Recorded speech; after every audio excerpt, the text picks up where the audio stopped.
Debut.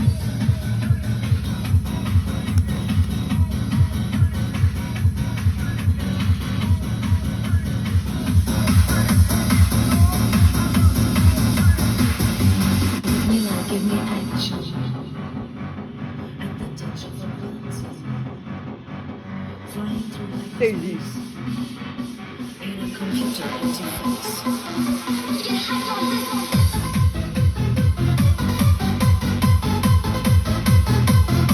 That's a blurry. Blurry like that.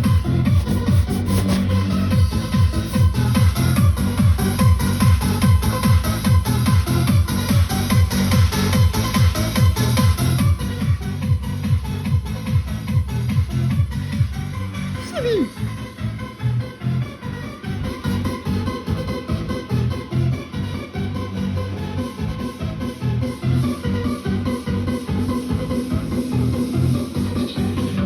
Stop. I see you got green blue eyes. You look at me with a smile. It's a computer fantasy. It is waiting for you and me. Traveling in the light beam. Laser rays on purple skies. In a computer fairyland. It is a dream you bring to life. Is this reality? Hey, dog.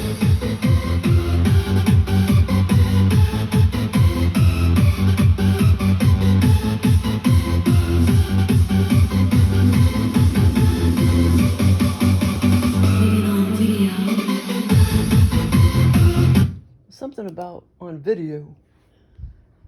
It's hard to understand them words, isn't it, Sador? Yes, it is. Okay, so I've had a lot of good OBE VR lucid dreams lately. Well, I had a lot more, but I didn't write them down. But so okay, let's see. What was the one? Yesterday? No, this morning, and then the one yesterday. Okay, so this morning, I was in a strange house. Like, I don't know if it was at my mom's house, but just a strange house. But I was in a strange house, and my relatives and everything were cooking dinner in there in the kitchen. And then it's kind of like I was just trying to be a loner, so I went off in, I guess it was my bedroom, I'm not sure. I went off into like a bedroom, and then, but for some reason I didn't really want to go in there and eat Thanksgiving or whatever. So I was like dicking around in the bedroom. And it was just so weird. And I was messing with my fish tank. Except my fish tank was like way 20 feet, not 20 feet, we'll see, about 8 feet high. My fish tank over to the right of the bedroom against the wall. Like right there. So I was like standing there, and I was, like I say, it was like 2 feet above me, and I was dicking around with my fish tank. And I don't remember actually seeing any fish in the tank. There could have been, but okay, let's see. But it's like I have a lot of OBEV or lucid dreams where it's just very intricate, very detailed, very intricate. And so this thing right here, I was trying to put this in the fish tank. Well, I already had it in and everything. Over to the right of the fish tank. Way over to the right of the fish tank. And there was this whole thing, that and that. And so I was trying to put this down to the right of the fish tank, and I got it down, hanging on the fish tank. But that part I had not put on yet. That long piece right there.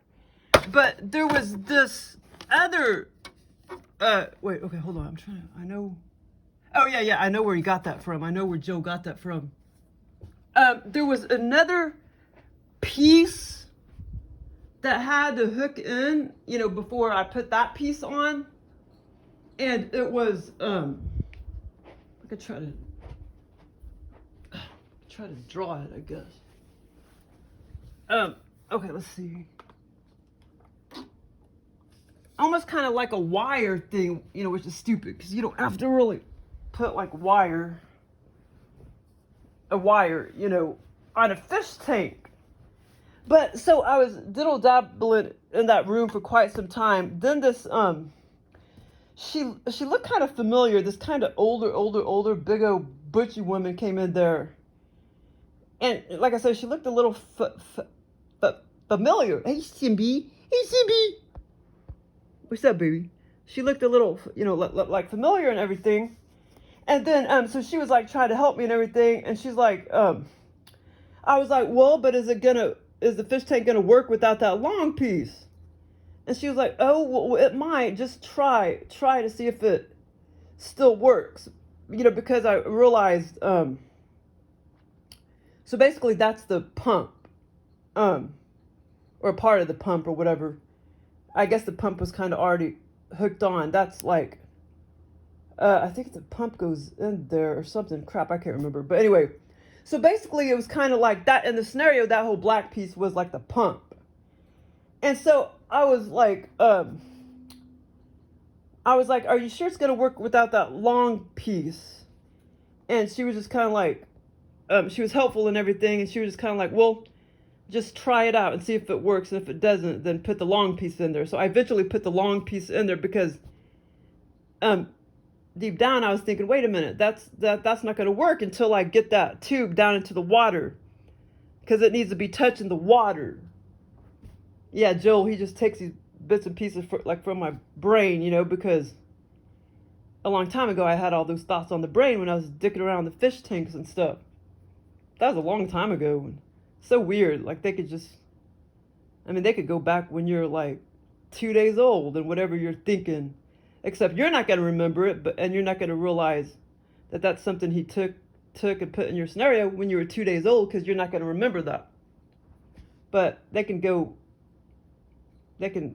like anything in your brain, you know, they'll bring it out in the scenario. But anyway, so before she came in there, this big old butchy woman, she kind of had short hair. Oh, she had to be at least 76, something like that. And like I said, there was a lot of other women and my family members and stuff in the kitchen. Oh shit, man! And I know I'm forgetting a lot. Like lately, I don't know why I haven't been able to remember my scenarios very well, but I think they control all of that. So I know I'm forgetting a lot of this scenario, but it was still fun. Okay, and so, but before she went in there, and before, you know, when I was setting it up and everything, and I already had the tank, or the little black tank, the black pump, after I already had it, you know, hanging over at the top of the fish tank, way over to the right, and before the butcher woman came in there. I can't remember if she just came in there or I went and got her. But anyway, but there was this other thing I was tampering with that needed to be hooked up before she came in there. And it was just like this long piece of, like a wire component that you hook like a male and female part in or whatever, you know, like this long piece of and there was these little wires at the end of it. And then that had to go into the other piece. There was 2 pieces, and then I realized, well, you know, I was trying to put it in there. Like I was trying to, I see my other fucking finger. I was trying to what's the other fucking finger? So I was trying to put it in there like that, and I realized it wasn't matching up. You know, the wires weren't matching up. Except it was long ways. It was vertical, not this way, but vertical when I was trying to hook the pieces together. You know, it's vertical when I was trying to hook this piece all up into the other piece. And it just wasn't matching up, the wires. Like that piece into that piece. I was dicking around with that before, you know, I was trying to get them hooked together before she came in there. But this is the funny part, because I know where Joe got that from.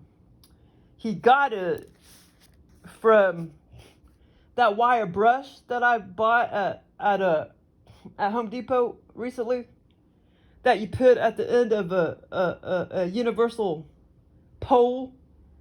Well, it's like a piece of shit, but anyway, you use it to clean concrete and stuff. And anyway, the wires are freaking not even on the wire brush. They're not even. I mean, I should take the stupid thing back, but it was only $5, so I guess I won't take it back. So that's why he put that in here, because he was trying to copy off that detail in my brain. Yeah, like the wire brush, like they're not. I mean, it should all be even, but some of them are like longer, and so it's awkward trying to clean the concrete. But I know there's 30% more of the scenario that I'm forgetting, 30 to 35%. But anyway, but that was kind of fun. Okay, now yesterday, well, I can't remember if it was yesterday or the day before. It may have been 2 days ago. No, that I remember all of that one. That one was all very long and very clear and everything. And it started. Okay, no, it was kind of weird because I didn't have anything like this on the brain recently. Well, actually, I think I did have like military people like that on the brain. I think, yeah, I did actually have that word on my brain.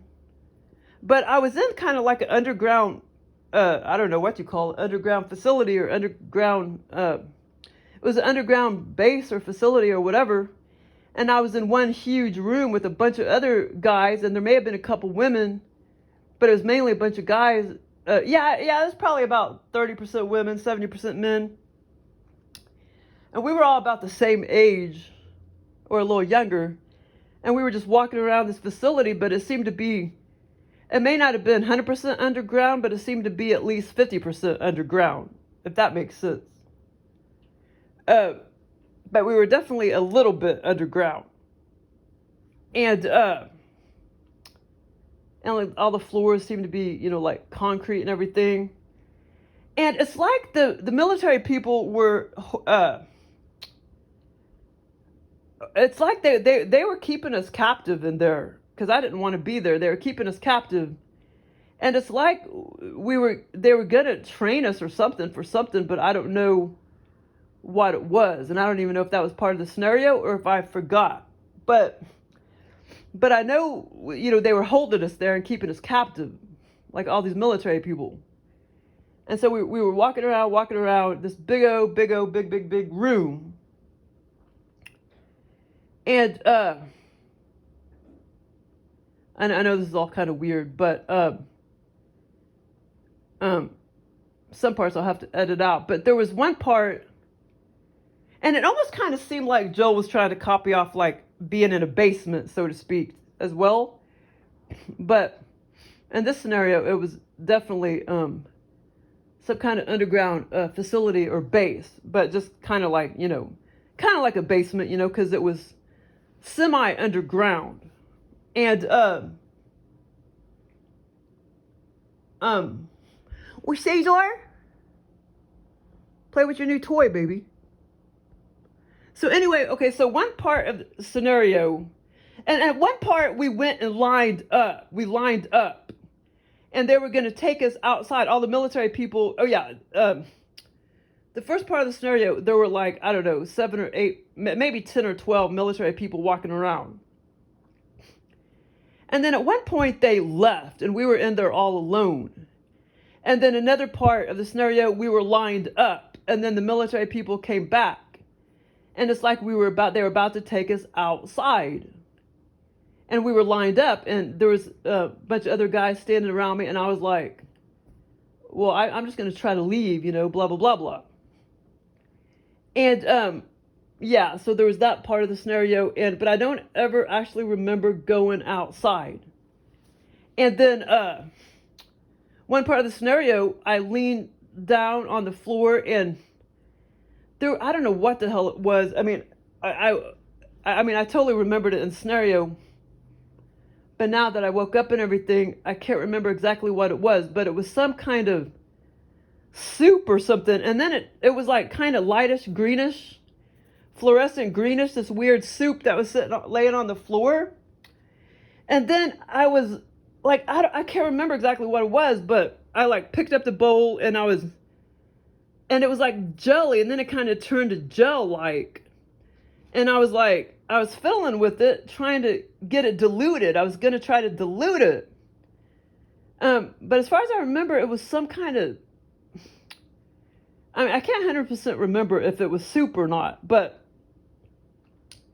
then it would turn like kind of into a jelly-like substance. And I remember dicking around with it and like trying to add stuff to it to dilute it. And then that part was very bizarre. And not, like I say, it's kind of fuzzy now because, that was 2 days ago, but it was kind of fluorescent greenish. And like I say, I can't remember exactly if it was some kind of soup. It may have been some kind of soup, but I knew somehow not to eat it because it looked weird and nasty. So there was that part of the scenario. And like I say, at one point, all the military people left. And there was another part. I was standing around, walking around, and all the military people had left. And I was telling some guys standing around and stuff, or the guys that was also with me and everything, I was like, I hope those military people don't come back. And so I was saying stuff like that and everything. Like I said, this whole scenario was pretty clear, and I remember pretty much all of it. Okay, there was another part of the scenario where I was taking a bath. And there was this woman came in there and started watching me take a bath. I know this is all kind of weird. There was kind of like some sexual stuff in here. And this military people, like not sexual stuff, but sexual, like, what do you call it? Like, what do you call it? Scenario, sort of. Not like dating scenarios, and then sexual thoughts or whatever. Yeah, dating scenarios and then sexual thoughts. And okay, but that part of the scenario. So I was sitting in a bathtub taking a bath, and then this woman came in and started watching me. And then, but she wasn't like trying to be a pervert or anything. I don't know why she was there exactly, but she wasn't trying to be a pervert really. And I had this like big old weird. Now that other scenario I haven't talked about yet. That was a different kind of bruise, but I had this big old. See, Joel, he repeats himself and puts a lot of the same stuff in my scenarios. Like I had this big old weird bruise, like black and blue bruise on my leg, my left leg, and it was really big and odd. And actually, I think it was this part of my leg. It was this part of my leg, I believe, my lower leg. On my shin. I think that's called a shin. But it was like, 9 inches long and 4 inches wide. It was really big. And then she kind of asked me what I did to my leg. And I did say something, I think, but I can't remember what I said. Now, on my right toe, in the scenario, my right toe was a lot bigger. And it was, yeah, like the whole toe and the whole, what do you call it? The whole nail was a lot bigger. I mean, bigger. Like 3 or 4 times as big. That's kind of funny. And it was all like black. It was black looking. And then she asked me what happened to my toe. And I said, oh, I stubbed my toe. And that was my right foot. And I do remember that. I do remember saying that. But when she talked about how I got the bruise on my leg, I can't remember. But it almost seemed like it was a little different than a bruise. Like it was, I don't know what else to call it other than a bruise, but it really wasn't a bruise. It was like, I don't know, like either just some kind of permanent mark or some kind of, what's that called? Birthmark or something like that. But it looked worse than a birthmark, but that's the only thing I know to call it, is like a big old bruise. Okay, so then there was another part of the scenario where this one coworker called me up. I was kind of like sitting down on the floor, in the middle of the facility where everybody was just standing around, sitting down, blah, blah, blah, blah.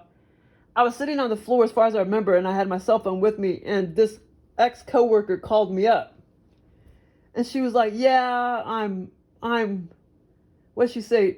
She said she wanted to date me and that she was, what'd she say? She was like bisexual or something like that. And I was like, well, I thought you were straight. Blah, blah, blah, blah. And she said, no, she was bisexual. And it was just so weird because it's like, after I woke up, I'm like, gross. She's nobody I would ever, date or anything. But in the scenario, I was like, I was thinking about it or whatever. I mean, I was having these thoughts like, I wonder if I could date that person. And blah, blah, blah, blah, because she called me up and said she wanted to date me. And then I was just having these thoughts, in my brain, exactly what she looked like. Because, I used to work with her. I know what she looked like. Well, she worked in the other building, but I knew what she looked like and everything. But she was telling me all these things and that she wanted to date me. And so in the scenario, like I say, I had thoughts of, I could probably date her and blah, blah, blah, blah. But then after I woke up, I'm like, no way I would date her. You know what I mean? But anyway, so there's that part of the scenario. And then another part of the scenario in the same, same big old room in this underground base or whatever. Another part of the scenario, there were like some toilets over there to the back of the wall where the windows were, and up against the wall there was toilets and stuff.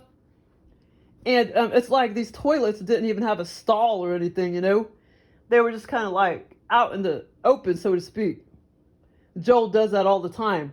And I went over there and sat on the toilet and was like about to go like to the bathroom and everything. And then more people like kept coming in, to the to the room, to that big room. And I was like, wow, like you totally get no privacy here, you know what I mean? But yeah, so it was all kind of weird, But Joel was probably copying off of, maybe he was copying off of, the, like the army or something. But there were stalls and stuff, There were bathrooms and stalls and stuff. I mean, I know there was, like out in the field and crap, there were, that was like Nazi Germany, like you go shit or go I never did. Or go pee or whatever in those round things. What do you call them? Like a night. What's that called? Outhouse. They did have some outhouse type of things. Like when we were out in the field for like a day or whatever, we never stayed out there long. I never did take a shit in it though. Those big holes and then there's no running water or anything. I guess, I don't know. I think Joe was just trying to just kind of go off bits and pieces back then or something. But yeah, so it was kind of a fun experience. And, wait, hold on. Let me see. Am I forgetting another one? Hold on. Okay, then the other ones I already wrote down, but there's a couple other that I didn't write down. Yeah, the other one I can't remember, but the other one I could still remember. It's like I had thoughts, I was having thoughts, my sister's like, she has like a Miata and a Porsche, but the Miata, well, both of them, they don't have a back seat, it's just like two passenger and there's no back seat. So I was having thoughts of those cars and stuff before the scenario. And then I had this big long scenario. Well, this is probably kind of a shorter scenario, but it was still pretty significant and pretty long or whatever. It lasted quite a while. So it's like I was in the passenger side of her Miata. And I can't remember who was in the driver's. It was either my sister or my mom in the driver's seat. And then all of a sudden, they wanted me to get in the back seat. So in the experience, there was actually a back seat. And so they wanted me to get in the back seat. So I got in the back seat and I'm like, oh my God, I got to get out of here. I'm claustrophobic. Oh my God, I can't stand this. And I spent a lot of time in that back seat and I'm like, shit, how am I going to get out of here? Because there was no doors in the back seat, just the front seat. And I felt all claustrophobic. I was super claustrophobic. And it almost seemed like the whole Miata was kind of like, it was kind of roundish. I don't know. It was kind of round in the front. The whole thing was just kind of like half an oval. The whole car. I know it's kind of weird. But yeah, so maybe I really was in a small little spaceship or something. I was probably in a small little spaceship or something. But anyway, so I was like all claustrophobic and shit. And I was just like driving me insane. And so that was another experience. And then I had another one that morning or day before, but I can't remember that one because I didn't write it down. But then I had God, that's gonna take forever. Let's see. And I wouldn't even remember all of these if I didn't write them down. Let's see. Oh, yeah. Let's see.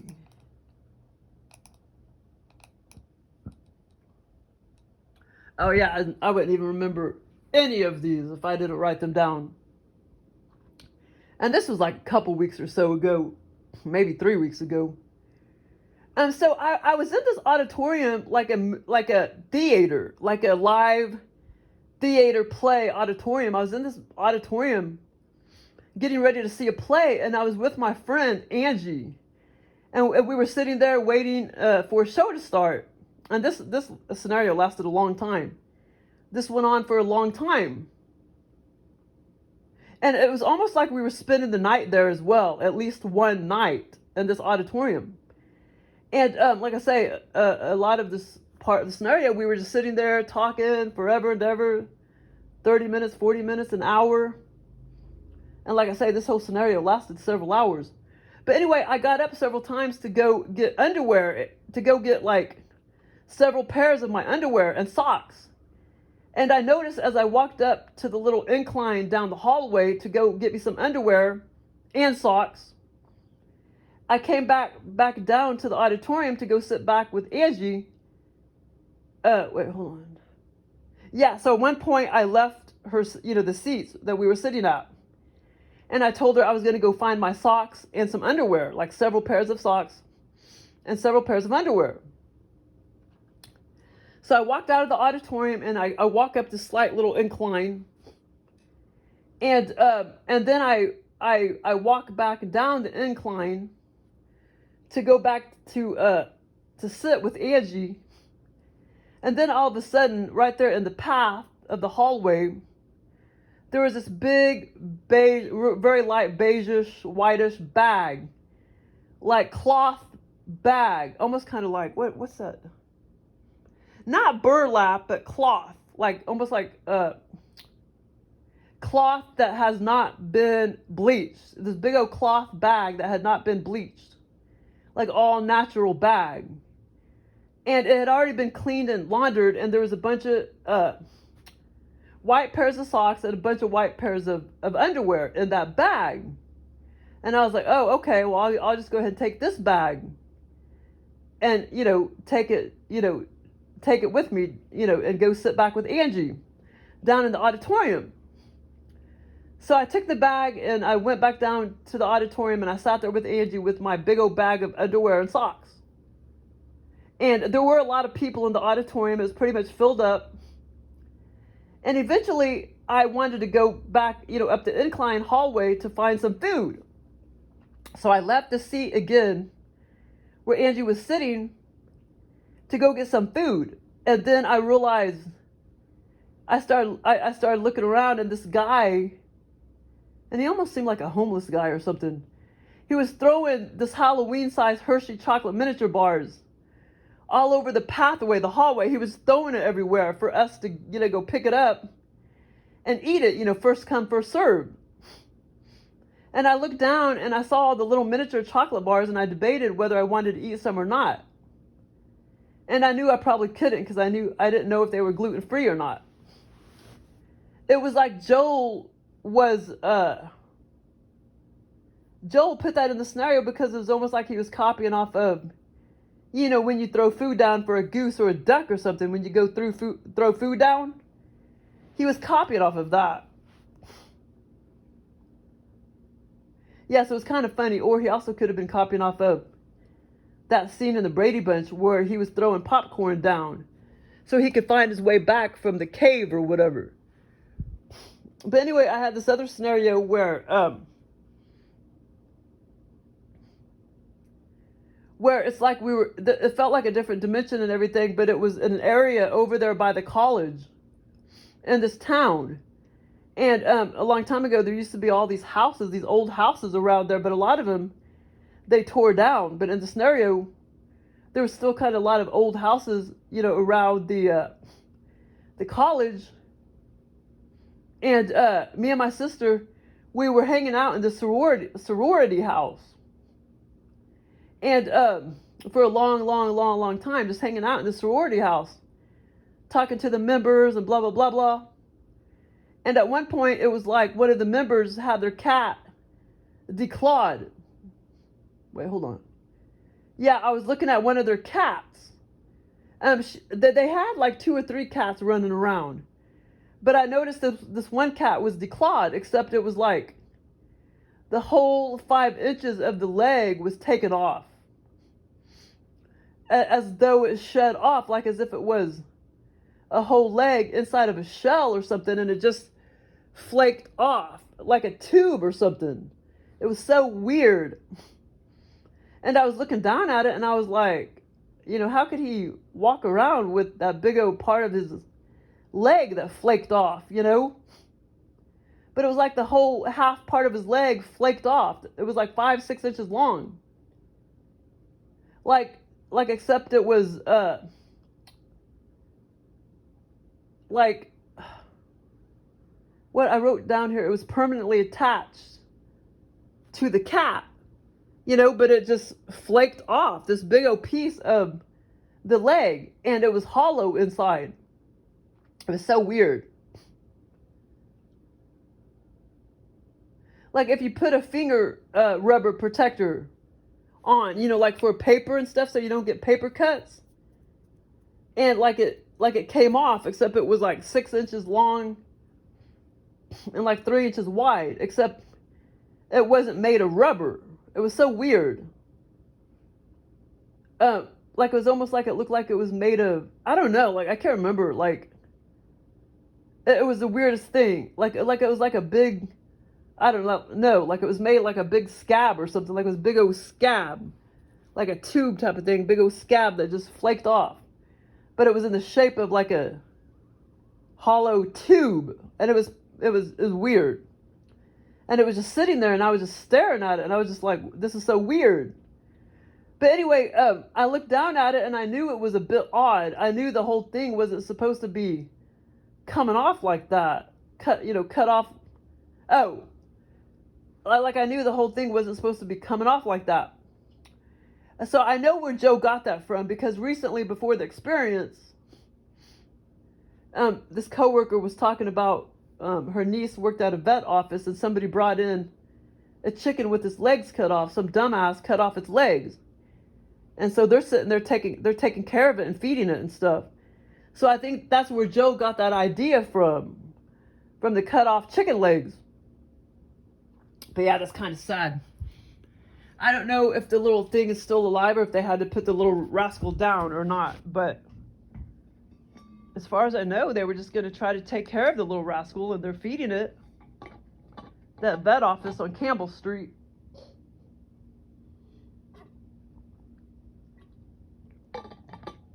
Okay, so then I had some other ones. Crap, I may have to. Okay, I'm going to have to do another video probably. Let's see.